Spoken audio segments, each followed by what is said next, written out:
아멘.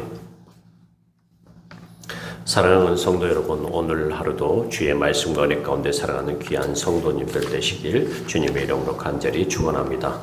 오늘 본문은 예수님이 사마리아를 떠나 갈릴리로 가시는 장면으로 시작합니다.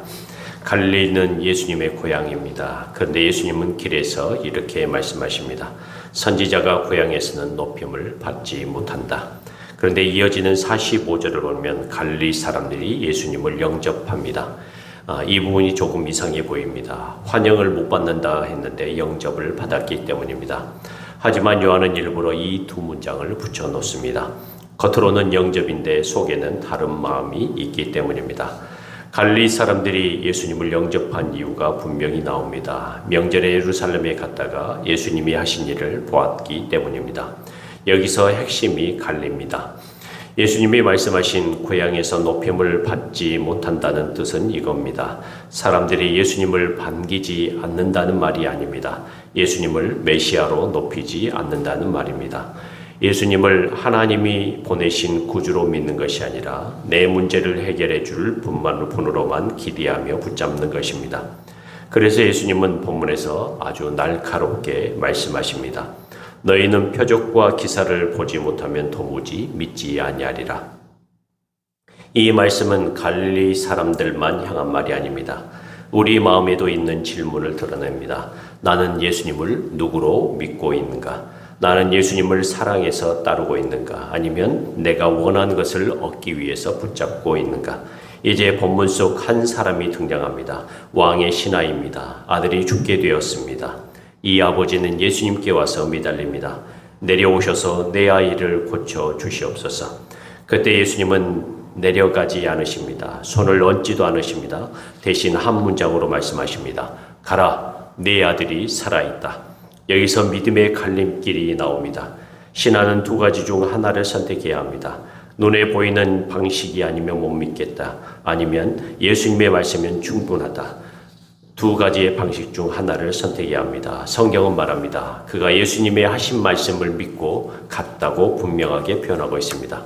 이것이 오늘 본문이 말하는 참된 믿음의 시작입니다.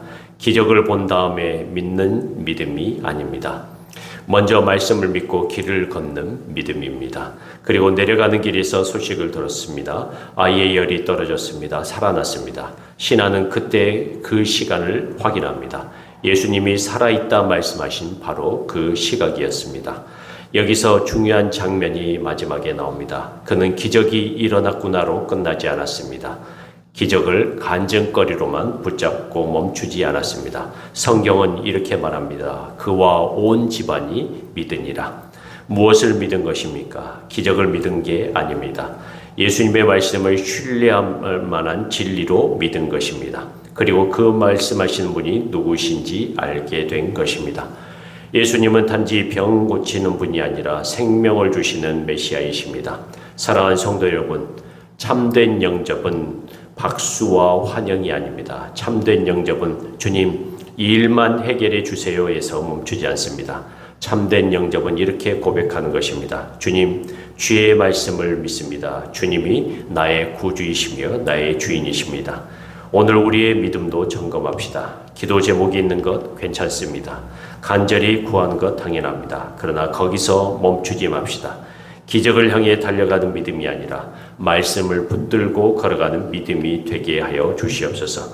오늘 우리의 말씀을 우리에게 적용해 보자면 눈에 보이는 변화가 오기 전에도 주님의 말씀 하나를 붙잡고 순종의 걸음을 떼는 우리가 되기를 소원합니다.